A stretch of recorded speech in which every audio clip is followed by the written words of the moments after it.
تیر شوی آیات کې الله تبارک وتعالى د منافقینو دا علامه ذکر کړه او دا خوې ذکر کړه چې دی الله او رسول سره او مؤمنانو سره دوکه کوي، خپل ګمان کې دوکه کوي او په دې خپل دوکه نه پويږي، ځکه د دې په زړونو کې مرض دی د نفاق، د کفر، د عناد، د حسد، د شک، د دې مرزونو په وجه دی په خپل دوکه نه پويږي. دلته ورپسې دی آیات کې الله فرمایي چې دی پزماکه کې فساد کوي، خودی په دې خپل فساد پويږي نو د خپل فساد ته اصلاح وي، او چې کله ورته مصلحین وي چې دا فساد مکوي نو هغه موږ سم کار کوو. د دې په دې جوړونو کې دا مرض دومره زیات شوی دی چې خپل قرآن کار ورته سم ښکاري. اوس دلته دا فساد څه شو چې دی بکاو، دی به قسمه قسم طریقې سره فساد کو، زړه کې کفر او په ښکارا باندې ایمان اظهار کو، سازش مسلمانانو سره کو، او دې سره د مسلمانانو رازونه کافرو لوړل، په دې وجه باندې په دې منځ کې جنگ راته، په دې سره فساد راته، او دین علاوه په کفر سره او په معاصی او په ګناهونو سره په ځمکه کې فساد راځي، ځکه خیر برکت عافیت الله د ځمکې نه اوچتوي، ګناه سره ځکه دې سره فساد راځي. ځکه قرآن عظیم الشان کې الله تبارک وتعالی د مخکینی امتونو باره کې بل ځای کې فرمایلی دي که دی د الله تبارک وتعالی اطاعت او د هغه د رسول اطاعت کوو نو فلفتحنا علیهم برکاتا من السماء، د اسمان برکتونه د ځمکې د هر څه به موږ په دې کولو کړي. او بل حدیث شریف کې مرضی چې یو مؤمن مسلمان بعضې وخت کې د یو رزق نه د ګناه په وجه باندې محروم پاتې شي، چې دله یو رزق مقرري خودي یو ګناه کې د هغې په وجه د هغې نه محروم پاتې شي. نو ګوره چې مسلمان کله د ګناه په وجه د رزق نه محرومیږي، نو کافر د کفر په وجه او منافق د منافقت په وجه د دغه خیر او برکت نه محرومیږي کنه، نو دا په ځمکه کې فساد شو. الله دلته فرمایي چې وإذا قیل هر کله چې وویل شي لهم دوی ته لا تفسدوا فساد مکوئ فی الارض په ځمکه کې، نو قالو دی وی انما خبر دادا نحن مصلحون، موږ خو اصلاح کوونکي. الله فرمایي الا خبردار انهم بشک دوی هم المفسدون، دی فساد کوونکي دي، ولکن لا يشعرون، خو دی پوهیږي نه پدې. ولې نه پوهیږي؟ ځکه چې د دې زړونه د مرضونو نه ډک دي او دې ته د خپل فساد اصلاح ښکاري. اوس د مخکې نه شیطان دته د عمل ښه کړي، ځکه الله قرآن عظیم الشان کې بل ځای سورې فاطر کې فرمایي افمن زین له سوء عمله فرآه حسنا، چاته دا خپل بد عمل ښایسته شي دا ورته ښه ښکاري چې دا زه ښه کار کوم، او بل ځای کې فرمایي شیطان ورته دا ښایسته کوي، شیطان چې دا خو ته ښه کار کوي. اوس د اول نه د نبی علیه السلام د زمانې نه نیولې دې زمانې پورې څومره خلک چې فساد کوي نو هغې له نوم د اصلاح ورکوي، هغې له نوم د څه ورکوي؟ د اصلاح ورکوي. لکه زه استاد یو څو مثاله د دې ویم ته وبې پوه شي. بعضې خلک د صحابو سره د محبت دعوه کوي او په دغه جامه کې د یزید دفاع کوي او د یزید ملګرتیا کوي، او دلته څه وایي وي موږ اصل کې اصلاح کوو، د خلکو عقیدې سمو چې صحابو سره محبت پیدا شي، خو د یزید په ملګرتیا کې په دې نه پوهېږي چې دلته مې د یزید ملګرتیا وکړو هغه ته مې ښه سړي ووي نو حسین رضی الله مبارک او د هغه ملګري مې بیا ظالمان ثابت کړل، نو کوم خوا لاړه خبره، او وایي موږ اصلاح کوو. بعضې داسې دي چې هغې په محبت د اهل بیتو کې صحابو سره بغض کوي، او هغې ته کنزل کی تر دې پورې الله دې وساتي چې په خپل لیټرونو باندې د ابوبکر او د عمر رضی الله عنهم لیکلي دا ځانونه چې وي محرم کی او دې له بیا نوم ورکوي د اهل بیتو د محبت دا اوس څه شی دي فساد دې نومونه د اصلاح ورکړی بعضې خلک داسې دي چې دعوهګیر د دې دي چې مونږ توحید پرست یو وحدانیت د الله وحدانیت خلکو کې پیدا کړو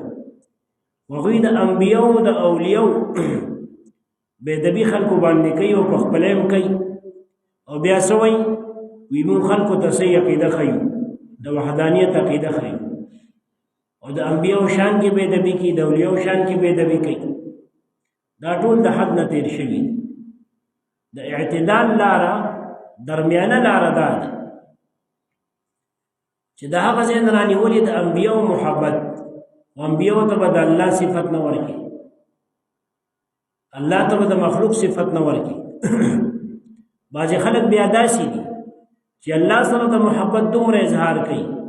چې مخلوق یې هیڅ بیسه ګرځولی چې دا څه کې هم نه دي مخلوق څه هم نشي کولی بس نو دیم د حد نه تېروتي دي لکه دا مخلوق چې الله پیدا کړي دي نو د څه ورته حکم کړي چې دا به کوې نو که دا دې کولی نه شو نو الله ورته ولې حکم کوي چې کوې او د څه نه یې منع کړي چې دا به نه کوې نو که دې منع کېدی نه شو ځان یې منع کولی نه شو نو ولې ورته بیا حکم کوي دې نه مطلب دا دی چې مخلوق هم څه کولی شي د الله په ورکړي شوي طاقت نو څه ګوره دا دومره خلک فساد کوي او دې له نوم د اصلاح ورکوي وایي موږ صحیح کار کوو د خلکو عقیدې سمو حالانکه دې کې درمیانه لاره اوس دا ده درمیانه لاره چې ته د حد نه کم هم نشي او زیات هم نشي هغه دا ده د الله متعلق داسې عقیده چې د مخلوق صفت به الله ته نه ورکړي د الله صفت به مخلوق ته نه ورکړي په مخلوقاتو کې بیا الله ته ډېر نږدې انبیا کرام دي د هغې سره به داسې محبت کې چې په محبت کې به دومره وړاندې نه دي چې د عیسایانو په شان د الله شریک او د الله زوی ورته وي یا د یهودیانو په شان عزیر علیه السلام ته چې د الله زوی ویلي او د الله زوی ورته وي نه د نبی علیه السلام مبارک به خپل مقام مرتبه وي دا به خپل صفات منې وه د نور انبیاو به خپلي بیا دې خوا چې کوم ګمراهي په امت کې خوره شوې ده د اهل بیتو د نوم په نوم او د صحابو د محبت په نوم هغې کې به هم په منځ کې لاره کې ځي داسې به هم نه وی چې زه د اهل بیتو محبت کې دومره لرې تللی یم چې صحابو ته ګستاخي کوم داسې به هم نه کې چې د صحابو محبت کې دومره لرې تللی یم چې اهل بیتو ګستاخي کوم نه دی منځ کې لاره منځ کې لاره د اعتدال او د درمیانوالي ده چې محبت او تعظیم د اهل بیتو محبت او تعظیم د صحابو درمیانه کې اوس تو ګوره درمیانه کې څوک ځي ډېر کم خلک ډېر کم خلک دي چې په درمیانه لار روان داسې یو پسې ځان د الله د وحدانیت عقیده کې چې کوم خلک د توحید دعوهګیر دي او هغوی پکې د انبیاو د اولیاو ګستاخي بیا کوي هغې کې هم د اعتدال لاره دا ده چې نه د پیغمبر خپل ځای دی مقام او مرتبه ده د الله د ولی خپل مقام او مرتبه ده او نبی علیہ السلام فرمای انزل الناس منازلهم هر سړی په خپل مرتبه وګرځوه او که فرق د مراتبونه کې سړی زنديق او کافر ګرځي چې الله دې په خپل مرتبه ونه ګرځو د الله رسول دې په خپل مرتبه ونه ګرځو تر دې پورې چې خور نه دې د خور مرتبه ورنه کړله د ښځې دې ولا ورکړله نو بیا هم کافر کېږي چې خور ته دې د ښځې په نظر وکړه مور ته دې د ښځې په نظر د هغې خپل ځای دی د هغې د مور ځای دی د خور ځای دی او د ښځې د ښځې ځای دی د هر چا خپل ځای او خپل مقام او خپله مرتبه ده دې ته دین او شریعت وایي او دا د اعتدال او درمیانه لاره دا هغه صراط مستقیم دی اوس په دې ډېر کم خلک روان د نبي علیه السلام امت خو مبارک خپله فرمایلي زما امت به درې او یا ډلې کېږي یو به ځي په سمه لاره اوس یوه ډله کومه ده نو هغه سباني ایات کې را روانه یو جنتي ده جنت ته ځي نور به جهنم ته ځي ټول به کلمه وایي ټول به منځ کوي ټول به قبلې ته مخ کوي ټول به زکاتونه ورکوي ټول به جهادونه کوي کلمه به وایي یو به هم د کفر کلمه نه وایي څه فرمایي ستفترق امتي وي زما امت به درې او یا ډلې خپل امت یادوي کلمه وایي کلمې والا دا څوک چې کلمه یې وایي دی به وي درې او یا ډلې شي یو به وي جنت ته ځي دوه یا به جهنم ته ځي اوس دا جنتي ډله وي کوم د مانا علیه و اصحابي زو زما صحابه چې په کوم لارې نو اوس دلته اوس سبا بیا دا روان دي چې صحابو کومه لاره اوس خو هر سړی نن سبا سینه ډبوي که نه چې زه د صحابو په لارې خو چې کله د انبیاو د شان د اولیو د شان خبره راشي نو بیا دې ته نه ګوري چې صحابه دي کې په کومه لار تلي د نبي علیه السلام مبارک د شان د هغه مبارک د بیبیانو د شان د هغه مبارک د بال بچو د اهل بیتو د شان د صحابه د اولیاء او د انبیاء د شان خبره چې راشي هغه کې بیا د صحابي په لار نه ځي دعوار سړی کوي چې د صحابي په لار نو غرض مې په دې کې چې دلته الله سویلي دي د منافقینو غټه نښه دا ده چې هغوی به فساد کوي خو په نوم د اصلاح به یې کوي وي زه اصلاح د امت کوم زه اصلاح کوم حالانکه به د خلکو څه کوي فساد کوي او الله فرمایي فساد کوونکي همدغه خلک دي اوس دا بله یاد مې ځکه نن ونه وي چې هغې کې خبره لږه تفصیلي ده نو به سبا شي انشاءالله وإذا هر کلام قیله چې وویلي شي لهم دوی ته لا تفسدو فساد مکوي فی الارض پس مکه کې قالوا وی انما خبر دادا نحن منغا مصلحون اصلاح کوونکي الا خبردار الله فرمای نبی علیہ السلام ته الله فرمای تدی ته وایا چې الا خبردار دي د حرف تنبیه وي چې ته سړی په خبره یو اهم خبره کې نو سر کې پکې وي چې لکه خبردار یا پوښه یا ویښه زما دا خبره وره دې لپاره دا حرف راځي یا مخ کې چې یو کس خبره غلطه کړي غلطه دعوی کړي او ته سمې نو هغې دپاره هم ته دعوی چې لکه خبردار دا خبره دې ګورې غلطه وکړه پښتو کې موږ داسې وایو الله فرمایي الا خبردار انهم بشک دوی منافقان چې دي هم المفسدون دی فساد کوونکي دي ولکن لا يشعرون لیکن دی نه پوهېږي دی په دې خپله مرض کې د زړه د حسد او بغض او کینې کې دومره وړاندې تللي دي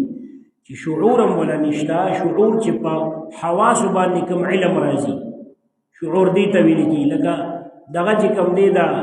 څاروي او ځناور هغې له هم چې تلته ورکړي یا ګزار ورکړي هغه درد محسوسوي که نه دغه شعور دی خو چې کله یو سړی بغض او کینه او حسد کې وړاندې لاړ شي نو عقل خلاصه کې ادراک خو څه کې دنه شعور هم لاړ شي هغې کې دې وړون کوڼي بس دې خپل کار پسې لګي او ورته سم ښکاري او ټوله دنیا ورته ورانه ښکاري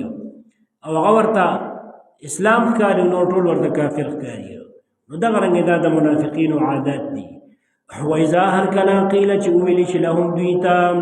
لا تفسدو فساد مکوئ فی الارض پس مکه کې قالوا بيوم انما خبر دادا نحن منغا مصلحون اصلاح کوونکي الا خبردار انهم بشک دوی هم المفسدون دی فساد کوونکي دي